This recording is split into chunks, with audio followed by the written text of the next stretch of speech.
అందరికీ జై హింద్.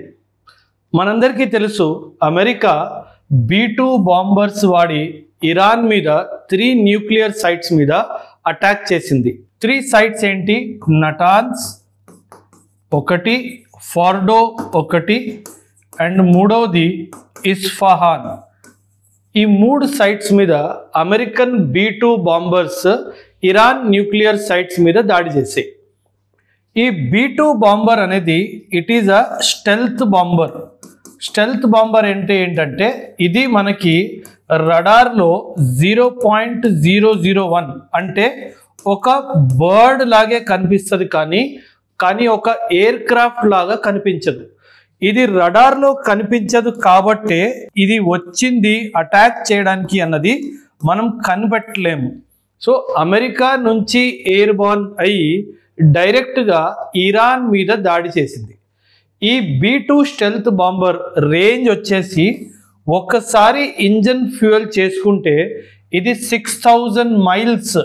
6000 మైల్స్ అంటే దాదాపు 11,000 కిలోమీటర్స్ వరకు ప్రయాణం చేయగలదు. అదే మిడ్ ఎయిర్ రీఫ్యూలింగ్ చేస్తే అంటే ఇది గాల్లో ఉన్నప్పుడే దీనిని ఇక్కడ ఒక హోల్ ఉంటుంది, ఈ హోల్ సహాయంతో ఇంకొక ఎయిర్ క్రాఫ్ట్ వచ్చి డైరెక్ట్గా రీఫ్యూలింగ్ చేస్తుంది. అది భూమి మీద ల్యాండ్ అవ్వాల్సిన అవసరం లేదు రీఫ్యూలింగ్. అదే రీఫ్యూలింగ్ చేసుకుంటే 18,000 కిలోమీటర్స్ వరకు ఈ ఎయిర్ క్రాఫ్ట్ ప్రయాణం చేయగలదు. అండ్ 18,000 కేజీస్ వెయిట్ని కూడా ఈ ఎయిర్ క్రాఫ్ట్ క్యారీ చేయగలదు. ఈ B2 బాంబర్ ఎయిర్ క్రాఫ్ట్ వాడి వీళ్ళు ఒక ఆయుధం వాడారు. ఇలా ఒక ఆయుధం, దీని పేరు బంకర్ బస్టర్. దీని పేరేంటి? Bunker buster missile or bunker buster bomb అంటారు. అసలు ఈ బంకర్ బస్టర్ బాంబ్ ఏంటి అంటే నేను మీకు ఎక్స్ప్లెయిన్ చేస్తాను, వినండి. జనరలీ ఇది మన అర్త్ అనుకుందాం, ఇది మన భూమి అనుకుందాం. అర్త్ కింద జనరలీ ఏమవుతుందంటే న్యూక్లియర్ రీసెర్చ్ అంతా భూమి లోపల అండర్ గ్రౌండ్లో రీసెర్చ్ చేస్తారు. అండర్ గ్రౌండ్లో రీసెర్చ్ వర్క్ జరుగుతుంది. సో ఈ బంకర్ బస్టర్ బాంబ్ ఏదైతే ఉందో ఈ బంకర్ బస్టర్ బాంబ్ జనరలీ మనకి బాంబ్స్ ఎలా పనిచేస్తాయంటే కాంటాక్ట్ మీద ఇంపాక్ట్ అవుతుంది. అంటే ఏంటి?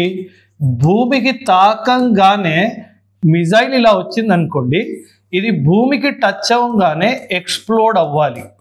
కానీ ఒక బంకర్ బస్టర్ బాంబులో ఏం చేస్తారంటే ఇక్కడ నోజ్ హెడ్ మీద ఒక ఫ్యూజ్ పెడతారు.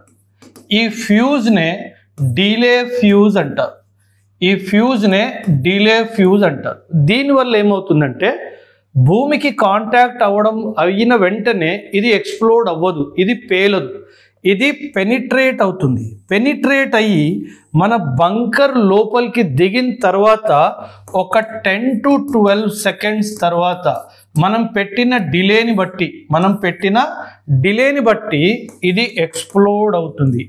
అందుకే ది బంకర్ బస్టర్ బాంబ్కి పెనిట్రేషన్ కెపాసిటీ ఉంది అంటారు.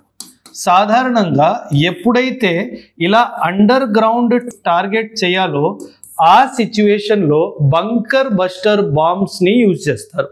సో ఇక్కడ అమెరికా B2 బాంబర్ యూజ్ చేస్తూ బాంబర్ మీద బంకర్ బస్టర్ బాంబ్ని పెడుతూ ఇరాన్ 3 సైట్స్ మీద అటాక్ చేసింది.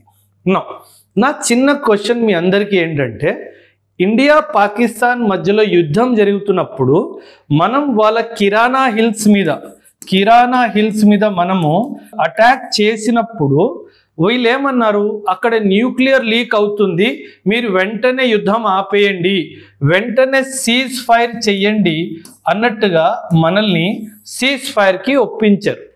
నా ప్రశ్న ఏంటంటే ఇప్పుడు మీరు ఖచ్చితంగా ఈ బాంబు వాడి ఈ 3 న్యూక్లియర్ సైట్స్ మీద దాడి చేశారు. ఇప్పుడు మీరు న్యూక్లియర్ లీక్ గురించి ఎందుకు మాట్లాడట్లేదు అన్నది నా ప్రశ్న. న్యూక్లియర్ లీక్ పాకిస్తాన్లో జరిగినప్పుడు అమెరికాకి ఇబ్బంది వచ్చినప్పుడు, అమెరికాకి అప్పుడు నొప్పి అయినప్పుడు, ఇప్పుడు ఇరాన్లో నువ్వు అటాక్ చేసింది న్యూక్లియర్ సైట్ కదా, ఇప్పుడు న్యూక్లియర్ లీక్ గురించి నువ్వు ఎందుకు మాట్లాడట్లేదు? ఇది నా major question to America. So America ఖచ్చితంగా చేసింది తప్ప ఒప్ప కాదు. నేను ఓన్లీ కంపేరిటివ్ అనాలిసిస్గా మీ అందరితో మాట్లాడుతున్నాను. మీ అభిప్రాయాలు కూడా ఖచ్చితంగా కామెంట్స్లో తెలియజేయండి. థ్యాంక్ యూ అండ్ జై హింద్.